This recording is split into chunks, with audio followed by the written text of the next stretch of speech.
कालच्या क्लासमध्ये आपण गॅस वेल्डिंग आणि आर्क वेल्डिंग बद्दलची माहिती पाहिली होती. ठीक आहे. हे गॅस वेल्डिंग इक्विपमेंट्स आणि आर्क वेल्डिंग इक्विपमेंट्स.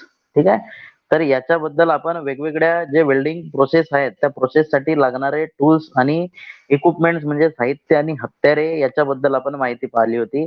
त्याच्यामध्ये आपल्याला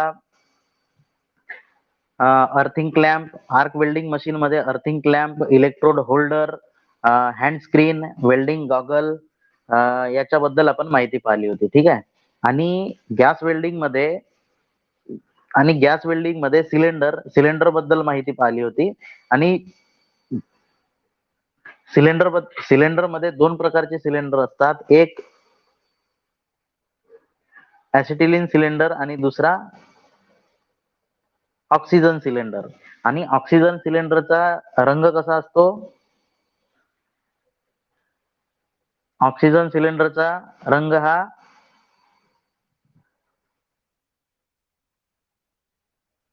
ऑक्सिजन सिलेंडरचा रंग हा कसा असतो? काळा असतो. आणि ऍसिटिलीन सिलेंडरचा रंग कसा असतो? मरून कलरचा असतो. आणि ऑक्सिजन सिलेंडरचे जे थ्रेड असतात ते राईट हँड थ्रेड असतात आणि ऍसिटिलीन सिलेंडरचे लेफ्ट हँड थ्रेड असतात. याबद्दल आपण माहिती पाहिली होती. ठीक आहे. तर आपण दोन वेल्डिंग प्रक्रियेमधला जो काही फरक आहे ते आपण कालच्या क्लासमध्ये पाहिलेला होता. त्यानंतर आजच्या क्लासमध्ये आपण पाहू की वेल्डिंग मशीन्स, तर टाइप्स ऑफ वेल्डिंग मशीन किती प्रकारचे असतात. तर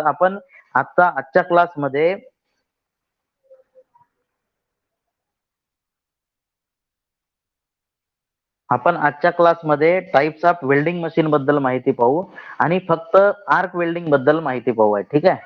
आणि तुम्हाला याच्या अगोदर माझा आवाज येत आहे का सगळ्यांना?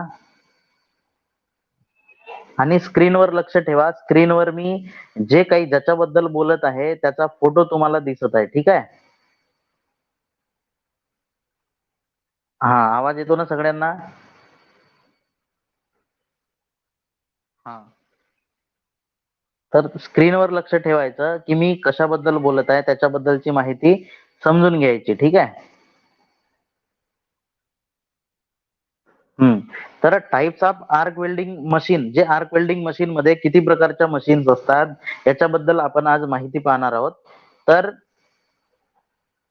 सर्वप्रथम आपण आर्क जे अल्टरनेटिंग करंट म्हणजे एसी करंट आणि डीसी करंट हे किती प्रकारचे असतात? दोन प्रकारचे असतात. तर दोन्ही प्रकारच्या करंटवर चालणारे वेल्डिंग मशीन आपल्याला उपयोगात आणावे लागतात. कारण कधी जर आपल्याजवळ लाईट नसली म्हणजे अल्टरनेटिंग करंट म्हणजे एसी करंट जर नसला तर आपण कधी-कधी जनरेटरच्या साहाय्याने डीसी करंट तयार करून त्याच्यावर आपण वेल्डिंग मशीन चालवू शकतो. बरोबर?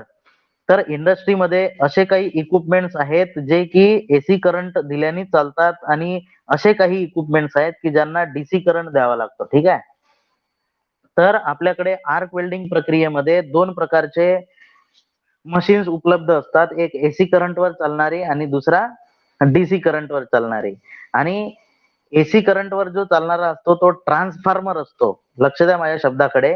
आणि ट्रान्सफॉर्मर तुम्हाला दिसतो का? हे बघा, इथं स्क्रीनवर बघा की ह्या ट्रान्सफॉर्मरची डायग्राम आहे. हे दिसतंय का? हॅलो.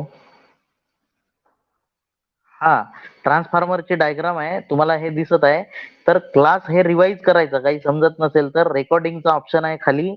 ऑप्शन क्लिकवर हे करून रेकॉर्डिंग करायची. तो पूर्ण क्लास काय होईल? रेकॉर्डिंग होईल. ठीक आहे. तर मी बोलतो आहे की ट्रान्सफॉर्मर बाबत. ट्रान्सफॉर्मर कशासाठी असतो? ट्रान्सफॉर्मर म्हणजे आपल्याला जेवढं करंट लागतो, जेवढ्या व्होल्टेजचा करंट लागतो तेवढा तो पुरवण्याचं काम काय करत असतो? ट्रान्सफॉर्मर करत असतो. ठीक आहे. तर ट्रान्सफॉर्मर मध्ये दोन प्रकारचे असतात, एसी आणि डीसी. बरोबर? एसी आणि डीसी. तर एसी म्हणजे अल्टरनेटिंग करंट आणि डीसी म्हणजे डायरेक्ट करंट. तर डीसी डीसी करंट हा आपल्याला, डीसी करंट म्हणजे काय? आपण बॅटरीमध्ये कोणता करंट असतो? बॅटरीमध्ये कोणता करंट असतो? डीसी करंट असतो, डायरेक्ट करंट असतो. तर बॅटरीवर चालणारे जे उपकरण आहेत ते एसी करंटने चालणार नाहीत. म्हणून आपण सर्वप्रथम जे वेल्डिंग मशीनचा जो प्रकार पाहून राहिलो तो आहे की alternative current welding machine. Alternative current म्हणजे एसी एसी वेल्डिंग मशीन म्हणजे जे अल्टरनेटिव्ह करंटने चालणारी वेल्डिंग मशीन बाबत आपण पाहणार आहोत. तर त्याला म्हणतात ट्रान्सफॉर्मर. ठीक आहे. तर ट्रान्सफॉर्मरची हे डायग्राम आहे. तर ट्रान्सफॉर्मर मध्ये वाइंडिंग असतात. वाइंडिंग समजते का तुम्हाला? हा, वाइंडिंग म्हणजे समजतो ना आता. हा, तर ट्रान्सफॉर्मरच्या आतमध्ये वाइंडिंग असतो. हे बघा, दोन नावं दिसत असतील स्क्रीनवर तुम्हाला. एक आहे प्रायमरी वाइंडिंग आणि दुसरी आहे सेकंडरी वाइंडिंग. स्क्रीनवर दिसतो का आपल्याला? हा, एक आहे प्रायमरी वाइंडिंग आणि दुसरा सेकंडरी वाइंडिंग. हा, तर हे प्रायमरी वाइंडिंग काय करते की जेवढा पूर्ण करंट तो घेतो. ठीक आहे. इकडे इकडे लक्ष द्या. प्रायमरी वाइंडिंग हा जेवढा करंट आहे तेवढा घेतो. पण सेकंडरी वाइंडिंग काय करतो की आपण जे वेल्डिंग मशीनला करंट सेट करतो ना आपण. तुम्ही लक्षात येत आहे ना मी काय सांगत आहे? की वेल्डिंग मशीनला जे आपण करंट सेट करतो, ते करंट सेट आपल्याला पाहिजे तेवढाच करंट आपण करंटनी वेल्डिंग करू शकतो आर्क वेल्डिंग मशीनवर. ठीक आहे. तर हे बघा, प्रायमरी वाइंडिंग काय करते की पूर्णपणे करंट हा ट्रान्सफॉर्मर मध्ये घेते. मग हा जो करंट आहे तो सेकंडरी वाइंडिंग काय करते की आपल्याला जिथला जेवढा एंपियर करंट पाहिजे तेवढा एंपियर करंट काय करतो आपल्याला प्रोव्हाइड करतो. समजलं का आता? म्हणून आपण वेल्डिंग कार्य करत असताना करंट हा कमी किंवा जास्त करत असतो. याचं उदाहरण समजलं आता तुम्हाला? की हा करंट करंट हा कमी किंवा जास्त कसा होतो? समजलं का? स्क्रीनवर दिसतंय सगळ्यांना? हा, प्रायमरी वाइंडिंग, सेकंडरी वाइंडिंग आणि वरती एक रेग्युलेटर दिसतंय. तर तो रेग्युलेटरचं काम काय? की करंटला कमी किंवा जास्त करण्यासाठी. समजलं आता? आणि खाली एक रिटर्न लीड म्हणून दिलेली आहे. तर रिटर्न लीड हे वेल्डिंग लीड आहे. लीड म्हणजे इलेक्ट्रोड. समजलं का? लीड म्हणजे इलेक्ट्रोड. इलेक्ट्रोड म्हणजे आपल्याला सर्वांना माहिती आहे. ठीक आहे. तर आता आता इकडे लक्ष द्या. सर्वांना आवाज येत आहे का माझा? हां. तर आता इकडे लक्ष द्या, की ट्रान्सफॉर्मर म्हणजे समजलं का आता? हां. तर ट्रान्सफॉर्मर हा एसी ट्रान्सफॉर्मर म्हणजे अल्टरनेटिंग करंटवर चालणारा ट्रान्सफॉर्मर. तर ट्रान्सफॉर्मर म्हणजेच एक वेल्डिंग मशीन आहे. बरोबर? वेल्डिंग मशीनमध्ये आतमध्ये काय असतो? ट्रान्सफॉर्मर असतो. त्याच्यामध्ये 2 प्रकारच्या वाइंडिंग असतात. एक प्रायमरी वाइंडिंग आणि दुसरी सेकंडरी वाइंडिंग. तर सेकंडरी वाइंडिंग प्रायमरी वाइंडिंग काय करतो? पूर्णपणे करंट घेतो आणि सेकंडरी वाइंडिंग जे आहे, ती सेकंडरी वाइंडिंग आपल्याला पाहिजे तेवढा करंट फक्त आपण घेऊ शकतो. हे सेकंडरी वाइंडिंगचे काम आहे. ठीक आहे. आणि याच्यानंतर ट्रान्सफॉर्मर 2 प्रकारचे असतात. ट्रान्सफॉर्मर किती प्रकारचे असतात? 2 प्रकारचे असतात. एक एक एअर कूल्ड आणि दुसरा ऑइल कूल्ड. कोणते म्हटले मी? एक एअर कूल्ड आणि दुसरा ऑइल कूल्ड. कोल्ड म्हणजे थंड होणे. कोल्ड म्हणजे काय होणे? थंड होणे. आणि हां, तर एअर कूल्ड म्हणजे काय? एअर कूल्ड म्हणजे हा वातावरणातील जे हवा आहे, त्याच्याने तो थंड होतं. बरोबर? आपल्या जे आय-टी-आय मध्ये वेल्डिंग मशीन आहे, त्याच्यामध्ये काही आपण ऑइल भरलेला आहो का? नाही. कारण ट्रान्सफॉर्मर हा गरम येत असतो. तर ट्रान्सफॉर्मर 2 प्रकारचे असतात. ट्रान्सफॉर्मर किती प्रकारचे असतात? हां, 2 प्रकारचे असतात. एक ऑइल कूल्ड आणि एअर कूल्ड. तर ऑइल कूल्ड हा ट्रान्सफॉर्मर पूर्ण तेलामध्ये ठेवलेला असतो. तेल म्हणजे ऑइल. समजलं आता? ऑइलमध्ये ठेवलेला असतो आणि एअर कूल्ड जो ट्रान्सफॉर्मर आहे, तो बाहेर ठेवला जातो. समजलं आता? एअर कूल्ड आणि ऑइल कूल्ड असे 2 प्रकारचे ट्रान्सफॉर्मर असतात. तर ट्रान्सफॉर्मर हा एअर कूल्ड हा बाहेर हवेमध्ये थंड, त्याला कुठल्याही याच्यात डुबवून ठेवायची गरज नाही किंवा दुसरा जो ट्रान्सफॉर्मर आहे हा ऑइल कूल्ड आहे. तो ट्रान्सफॉर्मर ऑइलमध्ये डुबवून ठेवला जातो. ठीक आहे? हां. एवढी माहिती समजली? ट्रान्सफॉर्मर. ट्रान्सफॉर्मर हा एसी ट्रान्सफॉर्मर, एसी म्हणजे अल्टरनेटिंग करंट, ठीक आहे. तर ट्रान्सफॉर्मर बद्दल माहिती दिली. तर आपण एसी नंतर दुसरा पाहणार आहोत. हे बघा डायग्राम डिस्प्लेवर शो आहे. तर तुम्ही याच्याकडे डायग्राम कडे लक्ष द्या की हा काय आहे, डीसी वेल्डिंग मशीन आहे, ठीक आहे. हे डीसी वेल्डिंग मशीन म्हणजे डीसी वेल्डिंग मशीनलाच आपण जनरेटर असे म्हणतो. काय म्हणतो? जनरेटर. जसा जसा आपल्याला जो एसी वेल्डिंग मशीन होती त्याला आपण ट्रान्सफॉर्मर म्हणत होतो, बरोबर. त्याला काय म्हणत होतो आपण? ट्रान्सफॉर्मर. आणि याच्या अगोदर मी लिहायसाठी दिलेलं आहे की ट्रान्सफॉर्मर आणि जनरेटर हे वेगवेगळे टॉपिक्स आहेत. हे दोन टॉपिक्स तुम्हाला लिहिण्यासाठी मी दिलेले आहे. क्लिअर? तर आता दुसरी बाब पहा की दुसरा प्रकार कोणता आहे वेल्डिंग मशीनचा? DC welding machine. दिसतंय का आपल्याला? हां, तर स्क्रीनकडे लक्ष द्या. तर डीसी वेल्डिंग मशीन. तर डीसी वेल्डिंग मशीन म्हणजे त्याला ऑलरेडी जनरेटर म्हणतात. डीसी वेल्डिंग म्हणजे काय म्हणतात? जनरेटर. तर जनरेटर हा एक डिझेल जनरेटर असतो, बरोबर? आपण एखाद्या प्रोग्राममध्ये जर लाईट चालली गेली, तर आपण लाईटसाठी कशाचा वापर करतो? जनरेटरचा वापर करतो, बरोबर. तर जनरेटरचा वापर जनरेटर हा काय करतो? इलेक्ट्रिसिटी निर्माण करतो. इलेक्ट्रिसिटी काय करतो? निर्माण करतो. तर जनरेटर म्हणजे आपली जे ऑइल इंजिन आहे त्याला पण आपण जनरेटर बनवू शकतो. तर जनरेटरमध्ये एक्स्ट्रा पार्ट हा आर्मेचर लावलेला असतो आणि आर्मेचर पासून काय फील्ड वाइंडिंगनी काय तयार होत असते? इलेक्ट्रिसिटी तयार होत असते, ठीक आहे. तर जनरेटरमध्ये अगोदर मेकॅनिकल एनर्जी दिली जाते. मेकॅनिकल एनर्जीनी ते इलेक्ट्रिक एनर्जीमध्ये कन्व्हर्ट करून जनरेटर पासून आपण वीज निर्मिती करू शकतो, ठीक आहे. जसं आता आपण ट्रान्सफॉर्मर पाहिला. इकडे लक्ष द्या माझ्याकडे हां. आपण आता काय पाहिला? ट्रान्सफॉर्मर पाहिला. तर ट्रान्सफॉर्मर मध्ये एसी आणि डीसी दोन्ही प्रकारचे आहेत. क्लिअर? ट्रान्सफॉर्मर मध्ये किती प्रकारचे आहेत? एसी आणि डीसी. एसी ट्रान्सफॉर्मर पण आहे आणि डीसी ट्रान्सफॉर्मर पण आहे. आणि कूल्ड म्हणजे एअर कूल्ड आणि ऑइल कूल्ड. म्हणजे ते वेगवेगळ्या प्रकारचे दोन ट्रान्सफॉर्मर आहेत की ज्याला एअर कूल्ड पण करू शकतो आपण आणि ऑइल कूल्ड पण करू शकतो. ऑइल कूल्ड म्हणजे ते काय, ऑइल मध्ये डुबवून ठेवला जातो ट्रान्सफॉर्मरला. आणि एअर कूल्ड म्हणजे त्याला बाहेरच्या हवेतच थंडा केला जातो, बरोबर. तर आता एक गोष्ट लक्षात घ्या तुम्ही की वेल्डिंग ट्रान्सफॉर्मर हे दोन प्रकारचे आहेत. मग एसी ट्रान्सफॉर्मर जो आहे तो आपल्या घरची जे लाईट आहे त्याच्यावर चालणार, बरोबर. बरोबर ना. मग समजा आपली इलेक्ट्रिसिटी जर गेली तर तो ट्रान्सफॉर्मर चालणार आहे का? हा, तर मग आपल्याला कशाची सोय करावी लागेल? जनरेटरची. हा, तर जनरेटरवर जर आपण वेल्डिंग करू तर ट्रान्सफॉर्मर एसी पाहिजे की डीसी पाहिजे?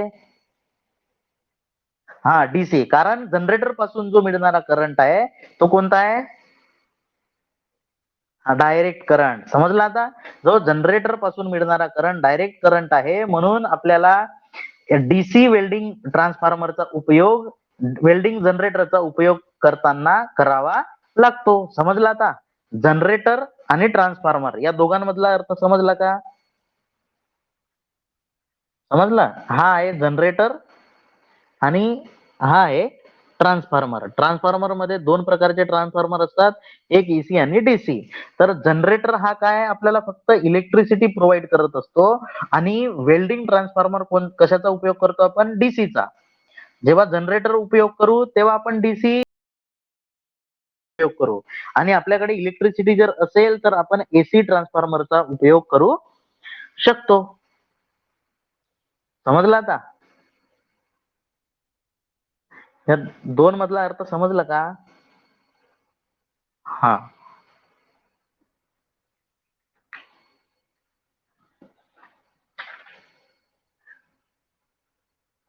त्याच्यानंतर पहा, एक इंजिन जनरेटर सेट म्हणून दिसताय. तिसरा number engine generator set.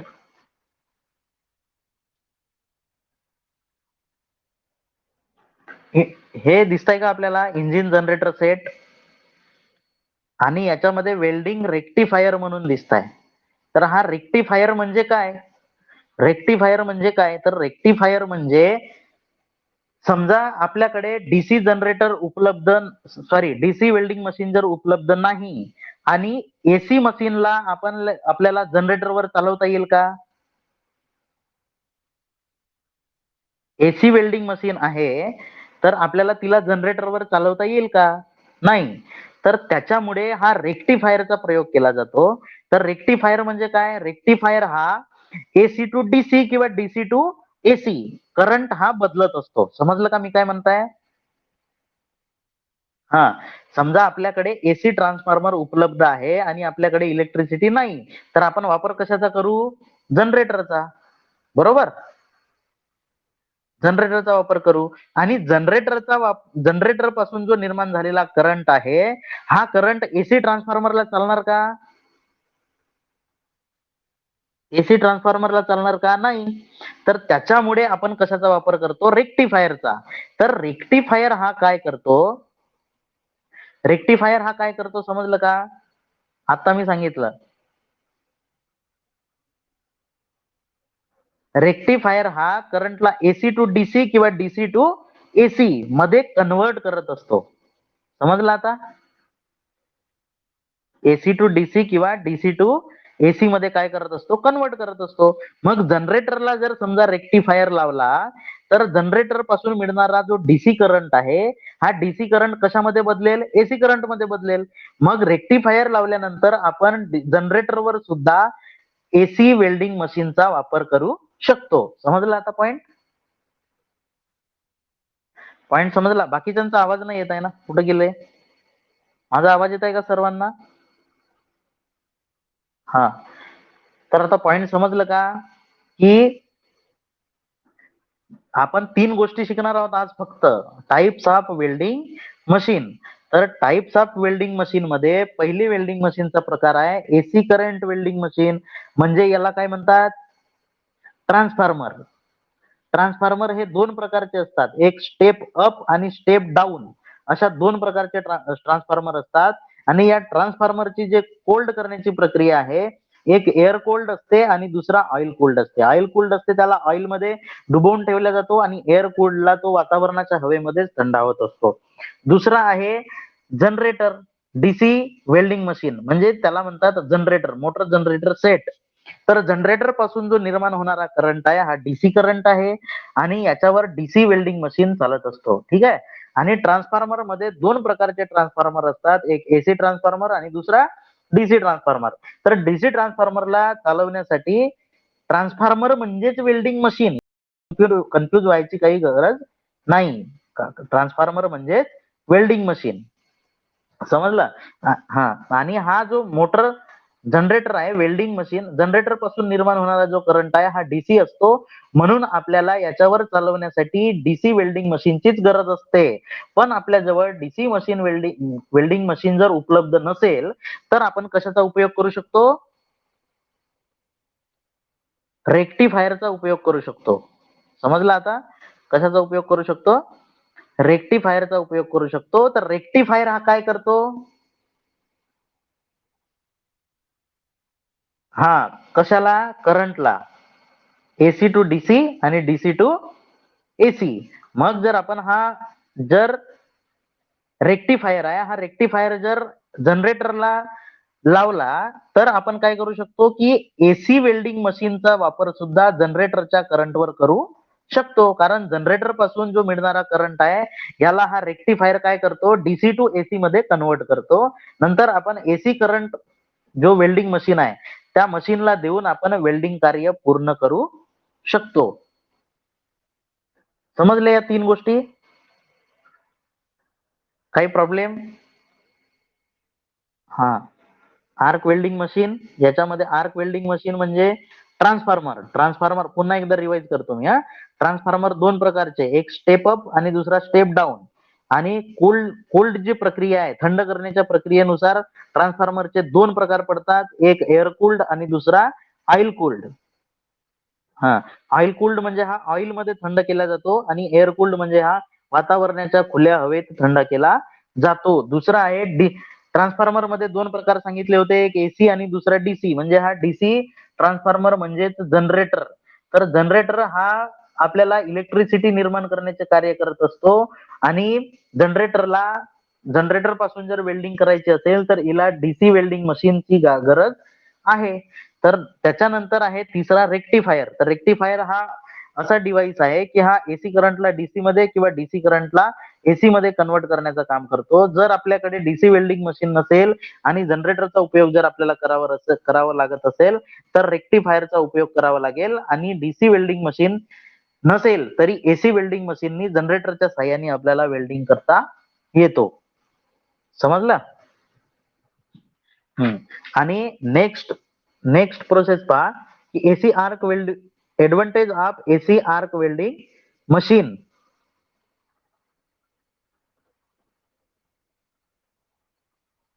Advantage म्हणजे फायदे काय आहेत?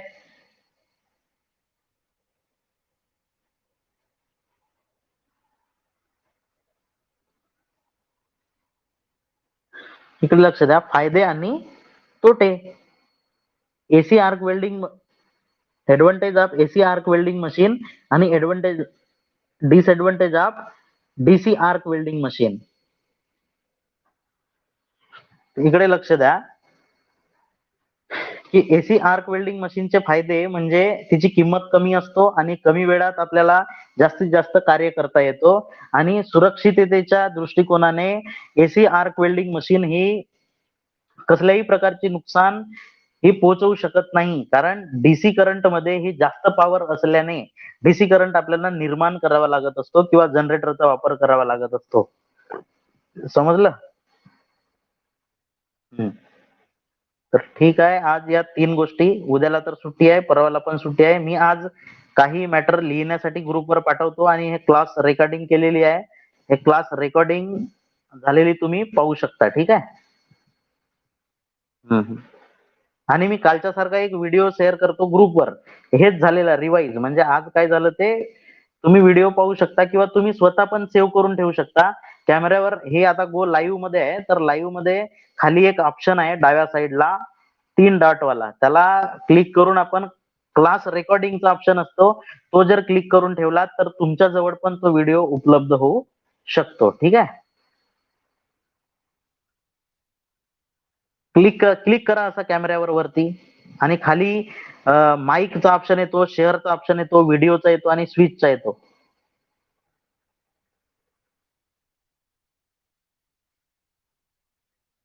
हा, बरं बरं. तुमच्या ह्याच्यात नसेल कारण तुमचं स्टुडंट रजिस्ट्रेशन आहे. मी तुम्हाला व्हिडिओ शेअर करतो. ठीक आहे? हा, ठीक आहे. आता एंड करा क्लास, सगळेजण एंड करा.